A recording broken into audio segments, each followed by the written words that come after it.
The controversy surrounding the Trump-Zelensky interaction has sparked debates on how Ukrainian President Zelensky should have handled an unpredictable U.S. president. But this raises broader questions about political decision-making and diplomatic strategy. In the case of Nigeria's approach to the war by not fully committing to either side, Nigeria maintains diplomatic ambiguity, which gives the country flexibility, avoids alienating key global partners, and protect its economic and security interests.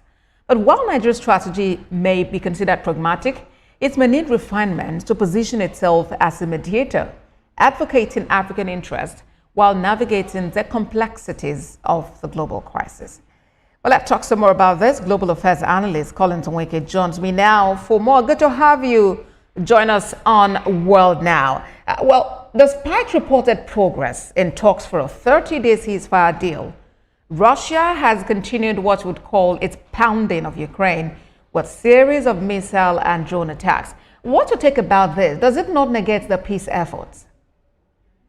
To a large extent, Abosede, it does. It does because, you can't, sign up for ceasefire, yet the fire keeps, going on and pounding Ukraine, and possibly with the goal of, turning the entire region to ashes. That wasn't the intention behind the ceasefire that was negotiated and signed. But it's not surprising because let's not forget that, there had been some of these poundings that were intercepted in the past because Ukraine had the capacity to, see this coming, through intelligence sharing that America was doing with it. But, Donald Trump taking over actually stopped that, intelligence sharing. So which meant that, Ukraine didn't have or doesn't have any means anymore of, preempting some of these attacks. And so Russia is having a field day. Well, one can only surmise that, this is happening because Donald Trump wanted to give an edge to, Russia. Now, I believe that the strategy behind this continuous pounding and negating the ceasefire is essentially to strengthen, Russia's negotiating position such that Ukraine would begin to see that Russia has an upper hand and actually force them to, take in concessions and, all of those things that they have put on the table. All right.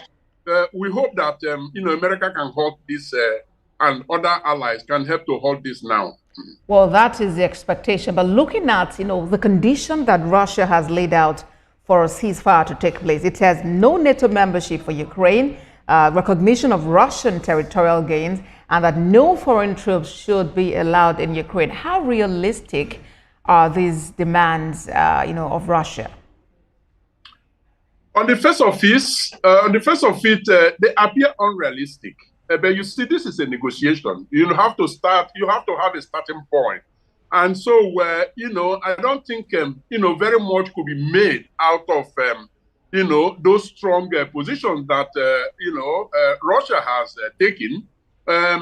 Ukraine has the opportunity, just like all the other partners, the ones facilitating the negotiations, to say, well, this is, reasonable, this is unreasonable. Now, taking them one by one, take, for instance, the, NATO membership of Ukraine. I believe that in the past weeks, in the past months, Ukraine has shown readiness for that to be negotiated.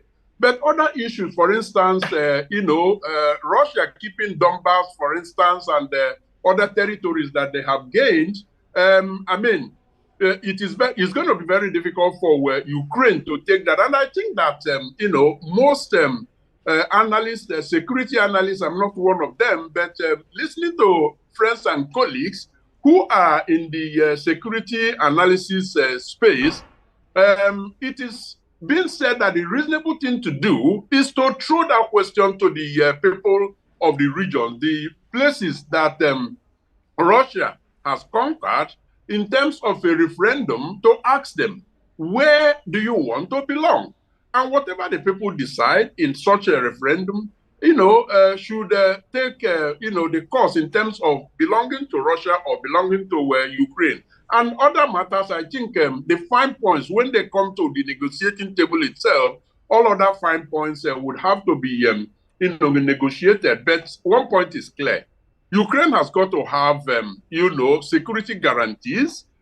There's got to be, that feeling that, their sovereignty is protected, and it is not just by word of mouth. It's got to be, something that is signed up to. And take, for instance, boots on the ground, European boots on the ground, is something that Ukraine feels very strongly about, and Russia ruling it out at the early stage actually makes it, difficult to see this as a reasonable, offer.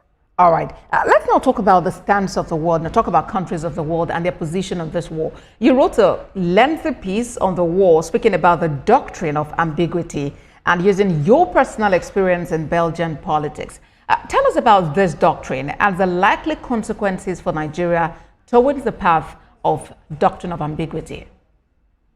Well, essentially, the doctrine of ambiguity is a very well-known, well-used, but less talked about, foreign policy tool, which countries actually, and in politics as well, like you mentioned, I cited two examples out of my experience in Belgian politics, and actually sort of said, well, it was a learning curve for me at the time, but maybe I should have, deployed the doctrine of ambiguity. So it's very well used in politics, in diplomacy, on issues that are sensitive, for which taking a very clear side is not, has a lot to gain on the other side that they abandoned, that they didn't take.